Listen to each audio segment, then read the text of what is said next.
do the brief with you, and then we'll get through it. And then once we're done, we'll call it a day. At least we'll have something,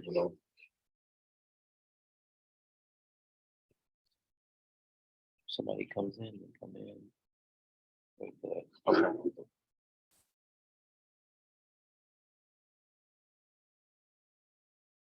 All right. So.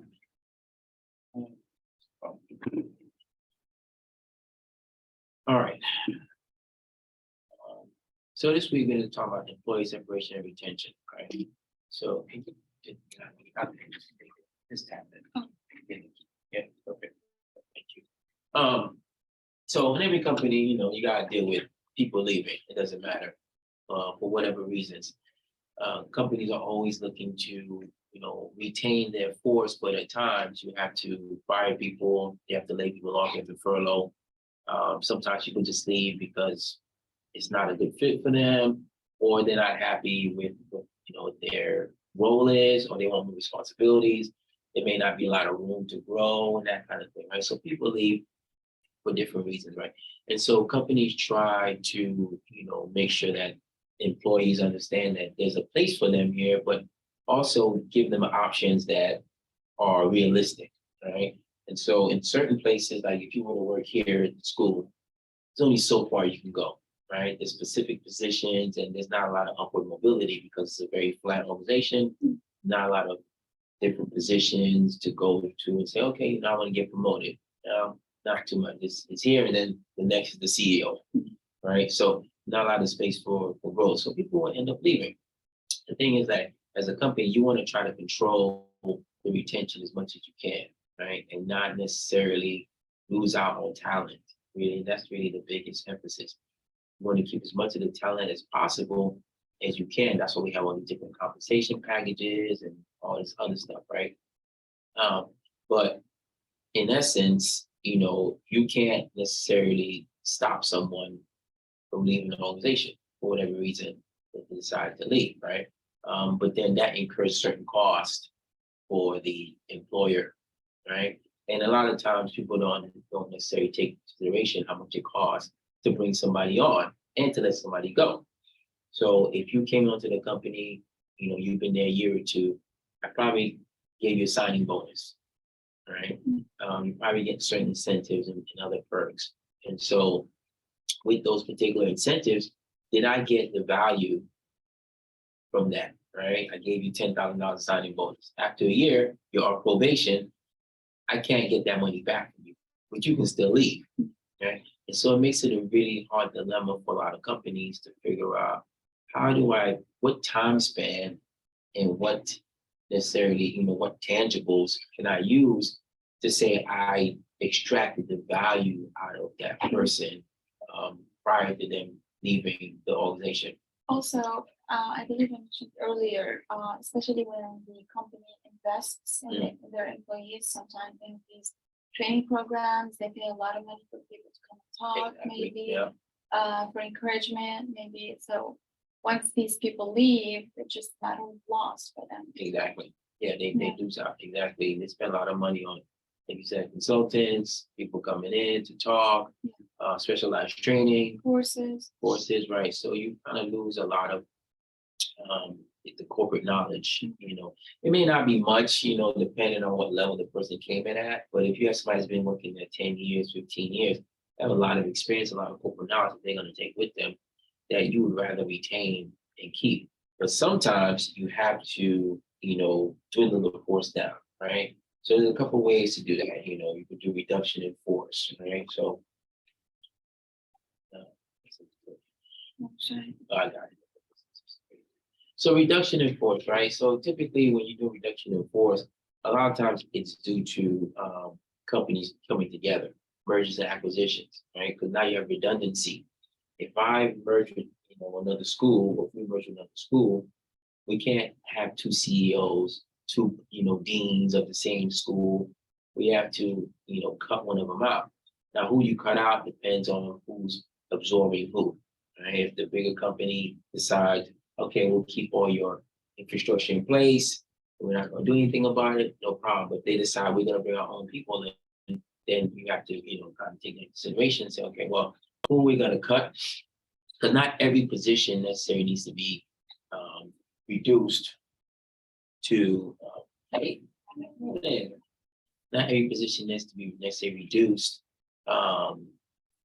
in the sense of that, you don't have to, necessarily replace one for one, right? You can say, we'll take the president from your organization and then we'll keep our VP here, right? And then that way we can have some kind of, collaboration between the two, because there's going to be a period of time where the company that's being absorbed has to get used to the new systems, new people, new processes, and all that stuff, right? And so you're still going to have some reduction in force in some critical areas. And it's basically because, you're trying to really streamline the organization. That's why most companies merge and get acquired, because you're trying to leverage those particular resources they have, or you're trying to cut costs because they may do something that you don't do, or maybe they do something that you do, they just do it better, right? And so you go in there, you kind of cut those costs, and you make adjustments to the workforce, based on that. So that's the one part, right? You could also have retirement, right? Companies will force retire people. Like, hey, you've got to a certain point and we will offer you early retirement. Doesn't necessarily mean that they don't want to keep you or that you're not, capable of going out and getting another job. It's just that they're trying to reduce the force for whatever reason, right? Normally, typically, it is merger and acquisition, or there's a run on the money, right? Liquidity issues, right? Because payroll is the biggest expense for most companies, and so they try their best to really limit the payroll, limit overtime. That's why overtime is such a big deal, because companies don't want you to just go in there and have overtime for no reason, right? Overtime starts to pile up very quickly.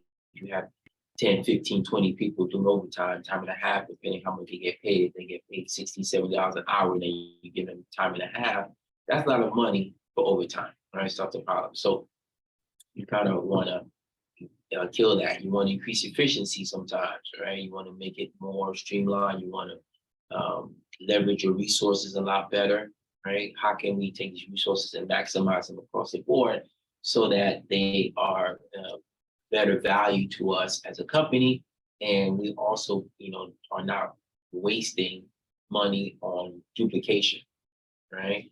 Or redundancy, as I said before, right? We have one person, that engineer, that person can serve many departments. We don't need 2, 3, 4, 5 engineers. We have 1 or 2, and that's okay, right? All right. All right. So when you do reduction in force, there's something called the WARN, okay? And it's the Work Adjustment Retraining Notification Act, right? Something established in 1989. So what was happening is that companies were closing their doors. They were basically shutting down. And before the employees found out, they just come in and say, there'd be a note on the desk or note on the door, this business is closed. And they wouldn't get no warning, right? So they put WARN in. And basically WARN says you have to give the workforce, if you have 100 or more employees, you have to give the workforce, more than 100 employees, you have to give the workforce heads up, 60 to 90 days, heads up that we're about to close the doors, okay? And so that gives them opportunity to go out and find jobs, opportunities. And it's not like, oh, you come in one day and then boom, you got no job and you don't know what you're doing, right? And that was happening a lot in the late 80s, up into even to the 90s, right? And then this came out, and it helped a lot because now people, had opportunity to say, okay, well, I know we're going to close in 2 months, right? Do I want to stay, or do I want to go out and find something new, right? The people that stayed, they will usually stay because typically, if a company's going to close its doors, it tries to compensate the people that stay there throughout, right? If you had some kind of bonus plan, if you had some kind of pay that was due, right? You would stay so you can get that pay, that severance package, okay?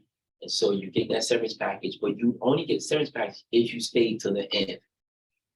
So for a lot of people, that meant that they could go out and get a job, but they couldn't start that new job till after they were done with the previous company. Some companies would let you say, hey, you can get the severance package and you don't have to stay you don't have to stay the whole time. You just know that we gave you warning, you're gonna leave in 30 days. So every day, how many days you decide, you're gonna get the severance package. You may not get the whole thing, but you get a majority of it or whatever percentage they decide that they're gonna break it down to. Right. But the warrant does not apply to government agencies, right? Because government agencies are different, and government agencies, government agencies just don't close that way. Like they just don't shut down. And then government agencies, for the most part, if you work for the government and something closes or is terminated, they move you around. Right? The government system. It's not necessarily like, oh, the government shut down. The government shut down. So that particular entity shut down, and so we'll put you someplace else to help facilitate that loss of job. Okay, and in cases of bankruptcy, do the employees get compensation No. at all? So let me not say no. So when it comes to bankruptcies, the first people that get paid are the people that are owed bills. The creditors are the first people that get paid. And then from there, you have the actual investors, the people that actually, are on the board and that kind of thing. Preferred shares, preferred stock, warrants, common stock, even, but the employees typically don't get anything at the end of the day. And there's no act that preserves the employee's right in No. cases of bankruptcy. They'll get the warning, and then they'll basically get, whatever paycheck they're due and whatever severance package they're due, right? Because not everyone in the organization is obligated or is going to get a severance package, right? And so there's no law, there's no protections against that. The company goes bankrupt, and typically if they go bankrupt, it means they have no money. All right. So if they have no money, they're definitely not paying anything out. And the first people to get paid are the banks, the people that lend you the money first, right? And they're not even they're getting pennies on the dollar. Right? For every dollar, they might get 5 cents or 6 cents or something like that back. And so it's very, very much against the workforce and that kind of thing when companies go bankrupt. But because they have the warrant, they can kind of get out ahead of it. And it's very, very unlikely that a company goes now and it's shut down like the next day. Like, well ahead of time that this company is going to default, it's going to close, and you can go and find something else, right? But as far as waiting for compensation from the company, no. The only people that go to compensation is senior level guys that have stocks and that kind of thing. And if you have stock, that's still your stock. It may not be worth anything, right? But you still have it, and you still hold on to it, right? And it's like the perfect example is Apple. Apple, at one point, when they first came out, doing great. Steve Jobs was in charge, and then they fired Steve Jobs, and then the company started going down.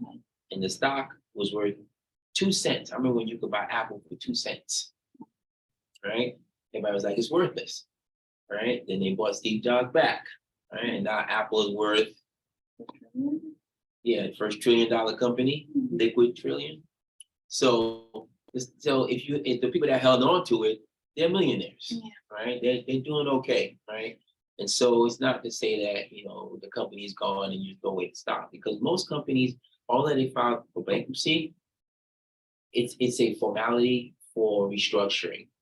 It's not necessarily going to close the door. They try to restructure, but within that restructure, they know they have to do a forceful reduction, because payroll, again, is one of the biggest expenses and liabilities. So they have to kind of shrink their footprint in order to stay viable. So you see a lot of companies file for bankruptcy, but they're not really going bankrupt. They just have to restructure. And then, there's chapter 11, chapter 12, chapter 13. They're all different types of bankruptcies. Right? Let's see here. Okay, so we're talking about turnover. All right, got involuntary turnover, voluntary turnover, and beneficial turnover. Okay, so involuntary turnover, of course, is when I, as the company or the employer, fire or get rid of somebody in the workforce, right? And it could be for whatever. It could be reduction in force. It could be for performance issues, it could be for behavioral issues, it could be for a number of things, right? But the real difference is that that person or that group of people, they are not willingly leaving. I'm asking them or telling them they have to leave. So it's just something they may not have seen coming. Leave the organization Leave the or leave organization. position? Leave the organization. Oh. Yeah, leave the organization. So whenever we talk about turnover, we're talking about leaving the organization and not necessarily because that's if we just move around, that's really just kind of cross training or redistribution of It's 6 o'clock. people. And so we don't necessarily talk about turnover in that way. Turnover means, hey, you gotta go.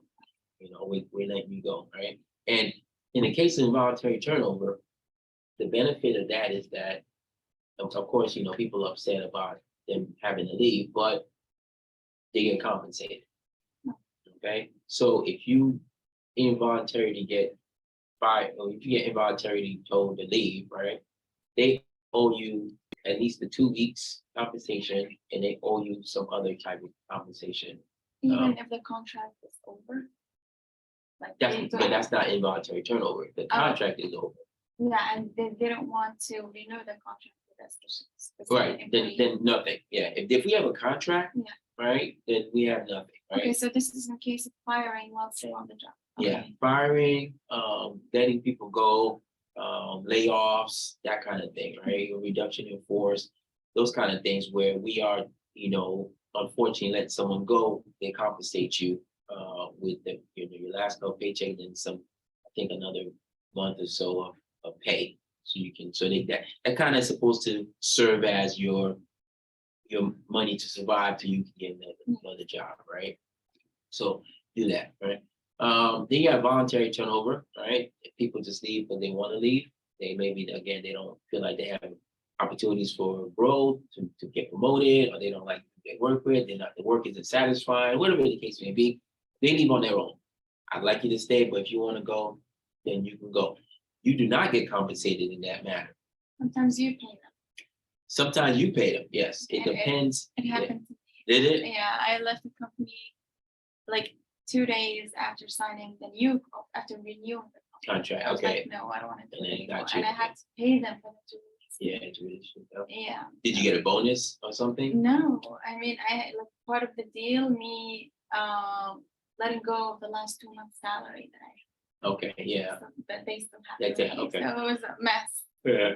Sometimes if you sign in with a company or you sign up with a company, you have a contract, but they give you a bonus. If you don't, usually it's a 12-month probationary period. Oh. And then if you leave within that 12 months, you have to give that bonus back. Oh. And so a lot of people don't realize that they get the bonus and they're like, oh, 6 months, I really don't like this job, I'm gonna leave. And then they leave, they get this, hey, you owe us, $10,000. Like, why? We give you a bonus, we need it back. Well, I don't have it. Okay, no problem. All they do is report it as taxes, right? And then once they report it as taxes, then you have to pay taxes on it, okay? Because now the company, all they didn't get it directly from you, they had a write-off because of you, and you get to benefit. Well, you don't really get the benefit, you have to pay for the tax because they take care of that stuff for the most part. Okay? And then you got beneficial turnover, right? Where you kind of, have people going out, right? That are not really doing the job or not doing well or want to leave on their own, but you have new people coming in, right? And so it's kind of mutually beneficial that people are leaving, but we got new people coming in that are gonna, give us, a little new, what you would call it, new energy, new thoughts, new ideas, and that kind of thing. So we're not so worried about there being a gap, right? And that's really one of the issues where if you fire someone or someone leaves, what's my gap, right? How long am I gonna take to find somebody new to replace them? And if I'm not doing that, how am I going to fill the responsibilities of that job or that role, right? Because now I don't have anyone I have to voluntarily have to fire them or I have to reduce in force, but I still have to do that particular function, right? So now, guess what? Mom, is all yours. You got extra duties, no extra pay, just extra duties, okay? And you're like, oh, great. No work, more work, less pay. Okay, fantastic. And then what does that cause? That causes anxiety. And then people like, I'm not doing this. Why am I doing more work? I'm getting less pay. I'm getting the same pay. So I'm gonna leave. The other thing with turnover is that people, that are still with the company when you involuntary turnover, before you do reduction in force, the people that stay with the company, they have anxiety because they're like, am I next? All right. They're worried about their jobs. Like we let 10, 20% of the force go. And you're gonna let me go soon because you really don't know what the financials are like. You don't really know what's going on in the background as an employee. And so the company's not gonna necessarily tell you, they're just gonna come to you and say, okay, we gotta let you go. Sorry. Here's your envelope, your money, and see you later. Okay, don't come back tomorrow. Okay, we got you covered. Appreciate it. And you roll. All right. When everybody else is there, it's like they start to get worried. Like, what's wrong with the company? Are we in trouble? Do I need to start looking for another job because are we going to shut the doors, or am I next on the chopping block because we're bringing in new people, or we have people, everybody's afraid of AI and taking over people's jobs and that kind of thing, right? Which is a reasonable concern, but even in that case, that'd be considered more of an involuntary turnover, and they would figure something out as far as compensation and If technology took over the workforce, yeah. their Yeah. job, Mhm. involuntary. Yeah, basically. Yeah. I mean, unless some people decide to leave, they see it coming like, well, I'm gonna leave, but most folks, especially if it's something like that, they're gonna stick around. And the other thing about that is that if technology starts to really like AI really starts to take over jobs, they're gonna, probably institute something called the UBI, the Universal Basic Income. It's a concept been around since the 50s to 60s. And basically it says that the government will provide a monthly stipend to every citizen. Okay. Laid off. No, in general. Oh, In general. The it's government like would what happened during COVID. something like that. Yeah. Excuse me. Something to that effect. Right. But it'll be an amount where you can somewhat survive, but it's not gonna be a whole lot of money. And so the UBI is really built in because as we've gotten more and more advanced in technology, the jobs have gotten more and more complicated, and they become more efficient if you let the technology do it. If you let humans do it and people do it, you kind of in the same mix, right? And the issue with that is that if you stay in the same mix where you keep people around, but your competitors are using technology, they're moving ahead of you way faster. They're going to get to the solutions quicker. They're going to save a lot more money, have a lot more money, do other things. And so the UBI basically is in place to say, you know what, we understand that there's not a lot of jobs out there, and not everyone understands AI. Not everyone understands technology. Not everyone even cares about technology. They don't even like it, right? They know it's convenient. They know how to use it, but they don't necessarily are not big fans of it. As far as understanding the inner workings, and there's other things going on too, where it's okay, we're going to have to provide people with money because it's not going to be their fault that they can't find employment, right? And so the universal basic income is a project that's been around for a little while. They have a pilot program. Well, it's not really a pilot program anymore, but they did a pilot program in Stockton, California. And Stockton is in the central rural farming area of California, by Fresno, around that area. You guys familiar with that? Bakersfield, Fresno. Like it's before San Francisco, which is inland, but it's one of the poorest cities in the United States. And so they decided, you know what, let's test this out. So what they did is they gave everyone who qualified, right? They gave them $1,000 a month, and they said, get $1,000 a month every month, and just write down what you do with the money. We don't care. We just want to see what you do. You got to be truthful. And it come to find out that most people, when they get the money, right, they use it on bills, they use it on family stuff, they use it, to take care of themselves. They they are responsible with it, right? The fear was that a lot of people would go out and they buy drugs, they buy alcohol, they would use the money for vices, instead of using it for what it's supposed to be, what it can be used for. And so they're like, okay, it might be useful because not everybody, you know, um, has has that urge to spend their money on stuff, right? Most people are pretty responsible with their money, right? And so if we're giving you free money, we want to make sure that that program's not going to turn around and be a disaster, right? If you give people free money, if people don't have to work, all right, what do you think are some of the issues with that? If people don't have to work, if you didn't have a job, what would you be doing? I'm not Like if you didn't have to work, right? What if you had money just coming in every month? You get $5,000 and you don't have to work. What would you be doing? Personally, like what would you do? enjoying the money, just spending it, Okay. and whatever. What would you do? Sure. Exactly. You do what? Yeah. Shopping? Shopping. Oh, shopping. All right. Well, good stuff, right? Just normal stuff, right? The thing is like when people don't have anything to occupy their time, one or two things happen. Either people start doing things that are more creative and innovative, they start thinking more, right? They start like, you know what, I never thought about that. Maybe I could come with a solution for that, right? So become more innovative. They think about other things, they have deeper discussions because they're not worried about money. They're not worried about, oh, paying the bills. I can pay the bills. Good. I Their got mind food. is free now. They can It's free, explore. right? I can explore, right? That's one of the things that happens. The other thing that happens is, oh, I got free money. I'm going to get some alcohol. I'm going to get some drugs. I'm going to the strip club. I'm partying. Okay. I'm partying hard. Right. So those are the two avenues, right? Now, the person who's partying hard, unless they have some constraint or some restraint, I should say, and they know how to manage their money, they're going to go out and they're going to blow their money just like that. Okay. And then what? By the 5 days in, they had no money anymore, right? So then what they're happens? waiting. They should wait till next month, right? But that's not what they're gonna do. They're gonna take my.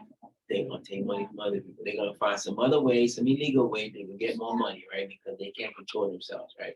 And so those are the issues. Those are kind of some of the challenges that you have when you start talking about, you know, corporate turnover in light of technology, in light of giving people UBI, and the UBI would be funded by the companies, right? Because the companies are the ones that really want the AI. It's not the people, it's the company, right? Companies want to become as efficient as possible.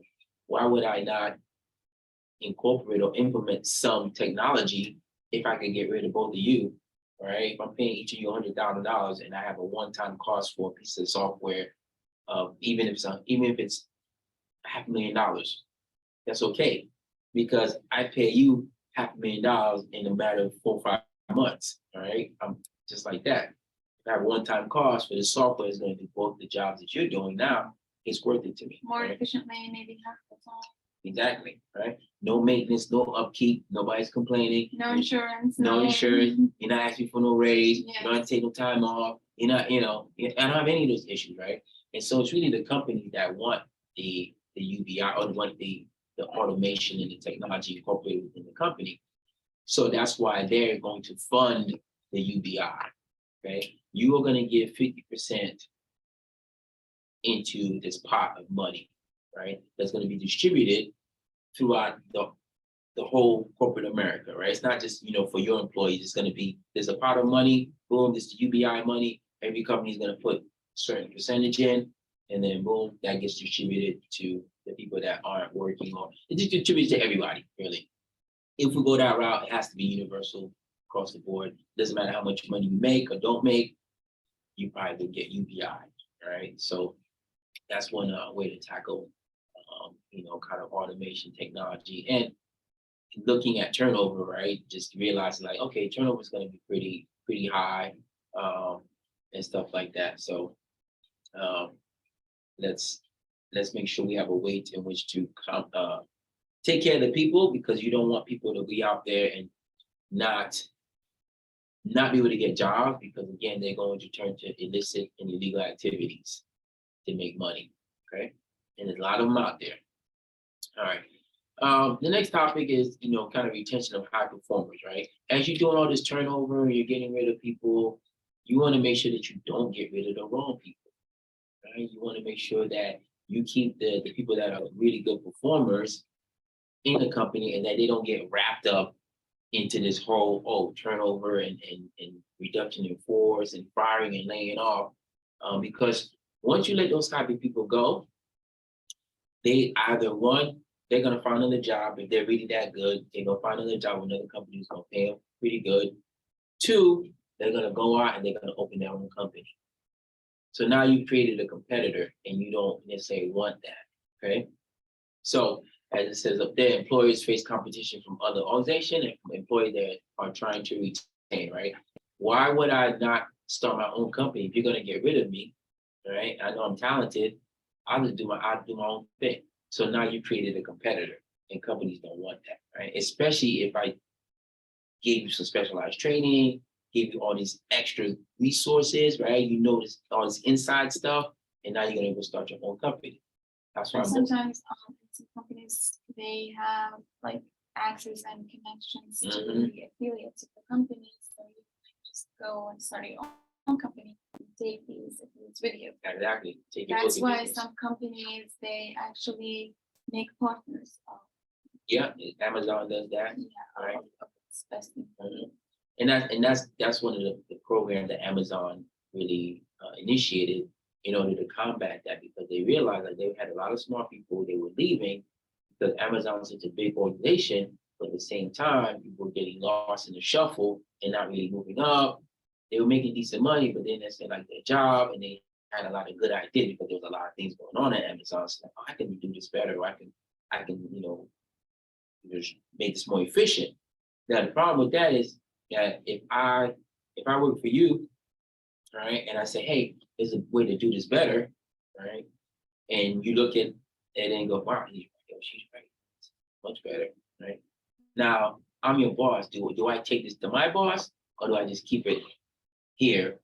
Because I don't want my boss to know that I didn't come up with it. If my boss knows you came up with it, my boss might go, oh, maybe you should be the boss. We're gonna promote you up, right? So, or we're gonna fire you and bring this other person in. Doesn't happen like that, but at the same time, people are fearful of that, right? They have insecurities about their job. And so a lot of ideas were getting stifled, we're getting pushed down, we're getting kept. All of a sudden I was like, oh, we had this idea, how come we didn't use it? Well, such and such didn't say anything, they didn't promote it. So if you don't promote the ideas from your employees, then it's bad. So Amazon came up with their program and say, look, if you have an idea, it's a good idea, we will fund it for you, right? You don't have to leave the company. You can stay with the company. Nobody's getting fired. We just like good ideas that are gonna create value for everyone. If everyone can benefit, then we're good. We're not gonna, move you out your job and put you in another job.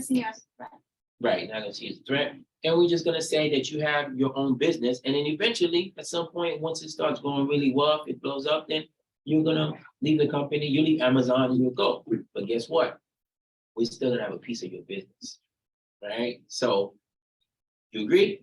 Okay, no problem, right? So we'll fund it, and you keep your job, and you work it, and you have all the resources that Amazon has to make this happen.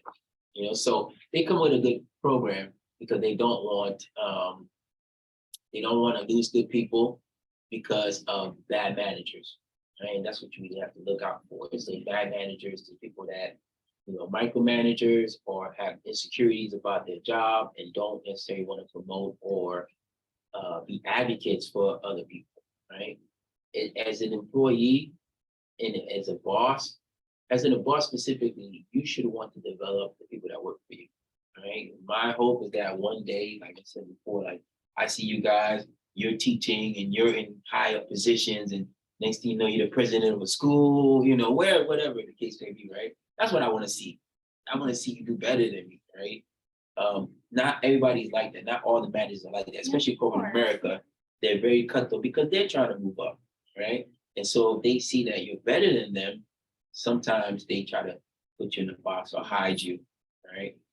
And so you kind of have to sometimes you have to go around them, sometimes you go over them, got to go through them. But you should always be looking for somebody who's looking to develop you and trying to promote your skill set and trying to make you better, right? Because that makes them better too, right? Because now I can say, oh, who found, such and such? Oh, she worked for me. Oh, good eye. You did a good job. We're gonna promote you because apparently you can identify talent, right? Good workers, so you're valuable to us. So we're gonna move you up, right? The other way to reduce the force is retirement. Okay, and like I said before, so when it comes down to retirement, most companies don't have a retirement age, right? Except, and it goes by industry, or I guess it goes by function, right? Like I said, pilots at a certain age they can't fly anymore. I think 65 or something like that. Becomes a hazard. Becomes a hazard, right? Firemen, even in the military, you do 40 years, you gotta go. Okay, it's a long time, right? But usually people will set their retirement, 50 something, and they'll retire, or 60 and they'll retire, and then they'll go about their way. Is this in government like jobs or more private sector? In both. Both? Yeah, in both. Oh, Yeah. because So like in my hometown, like government, let's say sector, it's like 64 or something. yeah. But in Social the Security private one, as long as you can get, like I had an instructor who was almost 90. Yeah. Yeah, still working. Yeah, as long as you can keep working, for the most part, they will not make you retire, right? It's just those specific industries that require a certain level of mobility, a certain level of acuteness, like pilot, people that have been working some job, a surgeon, right? You don't want an 85-year-old surgeon working on you. Shaking, cutting you up, right? So as you get older, your faculties start to go, your eyesight's not as good. Can't, you gotta take naps all the time, stuff like that, so they kind of forces people out. But everybody else, like I could teach till as long as my brain is working, I could teach till, wherever. We got like Dr. Zaire, right? Dr. Zaire? Bijan, yeah. Dr. Bijan, Dr. Zaire. His first name Bijan. I don't know, Dr. Zaire, you gotta be like probably close to 80. Yeah. Oh. He's here. Yeah. He's here once in a while now. He's not here all the time. He's here once in a while. They give him a class here and there. But when I first started working here, he was, he taught 2-3 classes and was here all the time. He was dean and all that stuff. Got older and then kind of moved him out, but he still teaches a couple of classes, right? And so you can do that, but retirement for many companies before. So if you retire from a company, usually they had a pension system, right? That was back in the day. So they would give you, hey, you stay with the company 30 years, you get whatever, half or 75% of your pay for the rest of your life, okay? But that's very expensive. And so what they've done now is they've gone to the 401k, the Roth IRA, those kind of models where it's up to you, like, and we will match. So let's just say you want to contribute, $500 a month to your retirement fund. The company will usually match that $500 every month. So you'll have $1,000 going in every month to your retirement account, and whatever they're investing in, whatever retirement fund they chose, that goes into that. Right. So for like me working here, I'm part of the California State Teachers Retirement Fund or whatever. And I put in a certain amount of money every month, and then they match it for me. And then that money just grows. And then when I get ready to retire, it's there. Whatever amount is in there, I have no idea. And then I can use it, how I feel, how I want, right? Because pensions are very expensive and companies realize like companies have gone bankrupt because of pensions and retirements, right? Because it's such a huge cost, right? And so the way you offset that is that you have investments that are used to offset the retirement, right? Most companies have some type of investment that is built directly to offset retirement, right? We have $1 million in retirement due every year, or $2 million every year. What investment do we have that we're going to put against that, right? Because we don't want to take it out of the profits. We don't want to take it out of the operations money. We don't want to take it out of the core money of the business. We want to have something supplemental as separate from the actual entity in order to make sure that people get their retirement, right? Because you don't want to, and it happens anyway. If a company goes bankrupt, so goes their retirement. Okay. Now it's not like that because of the 401k and all that kind of stuff, right? Now, even if the company goes bankrupt, this investment vehicle is still going, right? Now, the matching isn't happening anymore, But you right? can still deposit. You can still deposit it. You go to another job, you can still put money into it. And whatever company you go to, they probably have their own. Mm. So you can roll that over to something else, right? And so, retirement is just one of those things where, nowadays people are working a lot longer, right? They're working later into their 60s, 70s. Whereas before, once you got to about 50, 50 something, you were talking about retirement, but he's thinking about it.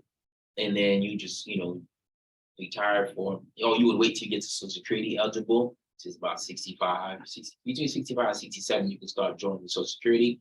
The longer you wait, the more money you make. And so, people would try to work till then, and then they would use their Social Security. The problem with Social Security is that one, it's the cost of funding all the retirees is exceeding the cost of the Social Security investments that are coming in. And so now we're putting out more money than we're bringing in. So Social Security is probably not, it may be around. Well, it'll probably be around for me. Now, it probably won't be around for you guys, right? Because by the time, unless they change something, it probably won't be available to you guys. You guys will not have Social Security if you stay here in the States and work, right? And as long as you're working here in the States, you're contributing to Social Security. As long as you're working legally, I should say, you're contributing to Social Security. But it may not be around if they don't change some things. There won't be any money for you guys. And the Social Security is not, the most you can get is $3,000 a month from Social Security. But for some people, that's all they need because their house is paid off by that time. They don't have a lot of bills. You're older, you're probably not doing as much.